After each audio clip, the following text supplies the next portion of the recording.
এই মুহূর্তে এমন একজন ব্যক্তির সঙ্গে মুখোমুখি হব যিনি ঢাকা ইউনিভার্সিটির মতো দ্য বেস্ট ইউনিভার্সিটিতে পড়াশোনা করেছেন। He is a masters in commerce এবং institute of cost management accounting থেকেও পাশ করে হি ইজ এ FCMA। চাকরি জীবন শুরু করেছিলেন প্রায় 3 যুগ আগে 1973-তে একটা মাল্টিন্যাশনাল কোম্পানিতে নেম ফাইসেন্স বহু বছর উনি চাকরি করেছেন ইন অ্যাকাউন্টস ডিপার্টমেন্ট। পরবর্তী উনি চলে যান ACI-তে। এখন এই মুহূর্তে উনি ফাইন্যান্স ডিপার্টমেন্টের নেতৃত্ব দিচ্ছেন and that's a health care. বিশাল এক ভান্ডার নিয়ে আজকে উনি আমাদের সামনে মুখোমুখি হবেন, যার এক্সপিরিয়েন্স থেকে আমরা জানতে চেষ্টা করব একটা অর্গানাইজেশন কি করলে একটা মানুষ সামনের দিকে নিয়ে যেতে পারে, আর ওই মানুষই কি করে একটা অর্গানাইজেশনকে ধ্বংস করে দিতে পারে। আসুন তাহলে মুখোমুখি হই জানাব হাফিজুর রহমান সাহেবের সঙ্গে। Sir, sir thank you very much for being with this. Sir, আপনার কাছে আমার একটা প্রথম প্রশ্ন, সেটা হচ্ছে যে একটা অর্গানাইজেশন কিন্তু সৃষ্টি হয় একটা মানুষ দিয়ে, এবং সেই পরবর্তীতে অন্য যারা সহকর্মী তারা কিন্তু অর্গানাইজেশনটাকে 1 ধাপ 2 ধাপ 3 ধাপ করে করে শীর্ষে উঠিয়ে নিয়ে যায়। তাহলে আপনার কাছে আমার প্রশ্ন, এই সহকর্মীদের কি ভূমিকা থাকা উচিত so that the company can grow to its desires? 1973-তে আমি ফাইসেন্সে জয়েন করি একজন সিম্পলি অ্যাকাউন্টস অফিসার হিসাবে। প্রথম যখন আমাকে যার আন্ডারে চাকরি করতে দেওয়া হলো, যিনি আমার সুপারভাইজার হলেন, ওনার কোনো এডুকেশনাল কোয়ালিফিকেশন ছিলেন না, সিম্পলি ম্যাট্রিক পাস। আচ্ছা। আমি যখন জয়েন করলাম, উনি আমাকে ডেকে বললেন যে তোমাকে এখন থেকে তুমি বলবো, তুমি ফাইলিং করো। তা আমি সদ্য ঢাকা ইউনিভার্সিটিতে পাশ করে এসে এমকম পাশ করে এসে একটা ফাইলিং করার কাজ দিল, আমার খুব মনটা খারাপ হয়ে গেল। কিন্তু পরবর্তীকালে দেখলাম ফাইলিংয়ের মধ্যেও কিছু ব্যাপার আছে, শিকার আছে, এবং ওনার কাছে আমি এই ফাইলিং করা শুরু করলাম। এবং তারপরে একটা জিনিস দেখলাম যে ওখানে প্রত্যেকেই আমি ফাইলিং করি আর কে কী করে এটা বড় কথা না, প্রত্যেকের প্রতি একটা ফেলো ফিলিংসটা খুবই বেশি। এবং আমি যখন জয়েন করি তখন ঠিকমতো তখন বেতনও দিতে পারতো না, তো তারপরেও কিন্তু কেউ ওখান থেকে চাকরি ছেড়ে যেত না, খুব কম লোকে গেছে। আমি সেখানে 26 বছর চাকরি করেছি because of their attitude, because of their fellow feelings. সবসময় চিন্তা করতো তারা যে একজনকে কী করে সহযোগিতা করা যায়, সাহায্য করা যায়।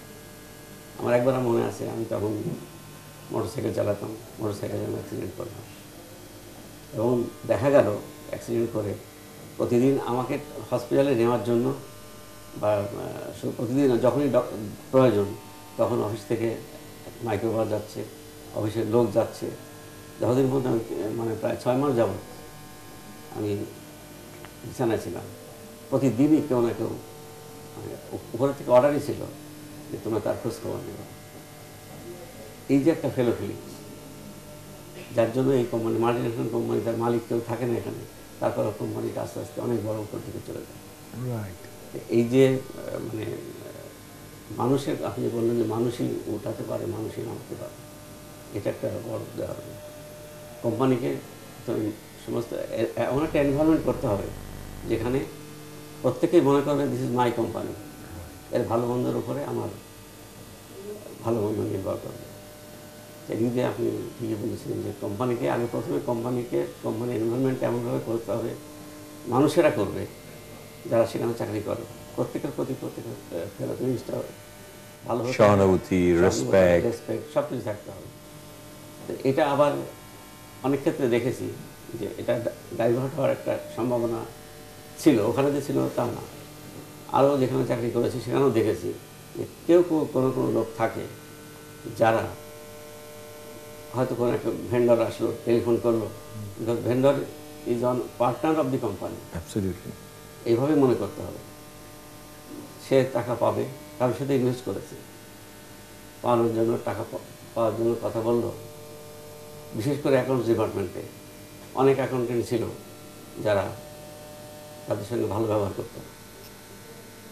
টেলিফোন করলে টেলিফোন ধরে না, ধরলেও বলে যে ঠিক আছে দেখা যাবে পরে আসেন, কিন্তু তাকে যে প্রপারলি হ্যান্ডেল করতে হবে, যাতে যেহেতু সে ইনভেস্ট করেছে, he is one of the partner of the company, হ্যাঁ, তার সঙ্গে সে ব্যবহার করতে হবে, এটা অনেক ক্ষেত্রে করতো না, যার ফলে প্রচুর কমপ্লেন আসতো যে এটা আপনার অ্যাকাউন্ট ডিপার্টমেন্টের কাছে বললে কথা শোনে না, টেলিফোন করলে ভালো ব্যবহার করে না।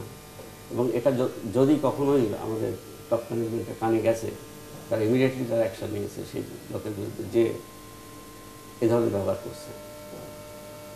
একদিনে কিন্তু একটা কোম্পানি বড় হয় না, একদিনেই সম্পর্ক গড়ে ওঠে না।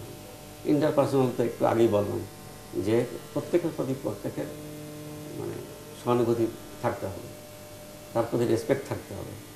বিকজ যে লোক চাকরি করতে আসছে সেটা একটা বেসিক এডুকেশন কোয়ালিফিকেশন, যোগ্যতা নিয়ে আসছে, হয়তো ছোট চাকরি করে, কেউ বড় চাকরি করে, কিন্তু প্রত্যেকের প্রতি সম্মান এবং সহযোগিতা থাকা দরকার।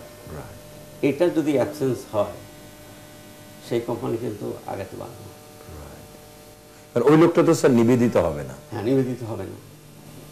চোখের সামনে যদি কোম্পানির বড় ক্ষতিও হয়ে যায়, সে মানে আমার কি, আমি তো চাকরি করি, কদিন আসি, মানে কেউ কেউ এটাকে স্টেপিং স্টোন হিসাবে ব্যবহার করে, যেখানে পা দিয়ে আর এক জায়গায় চলে যায়। তার প্রতি সে কখনো কোম্পানির প্রতি নিবেদিত হবে না। এবং এটা যে হয় না, এটা নষ্ট হয়, তার মূল কারণ হচ্ছে সেখানকার এমপ্লয়িরা, মালিক পক্ষ তো থাকে না। যারা মোটামুটি সেখানে চাকরি করে সবাই যদি একের অন্যের প্রতি কোনো ইয়ে না থাকে, মানে সহানুভূতি না থাকে, সহানুভূতিশীল না হয়, পরস্পরের প্রতি যদি সম্মানবোধ না থাকে, তাহলে বন্ডনেসটা বাড়ে না।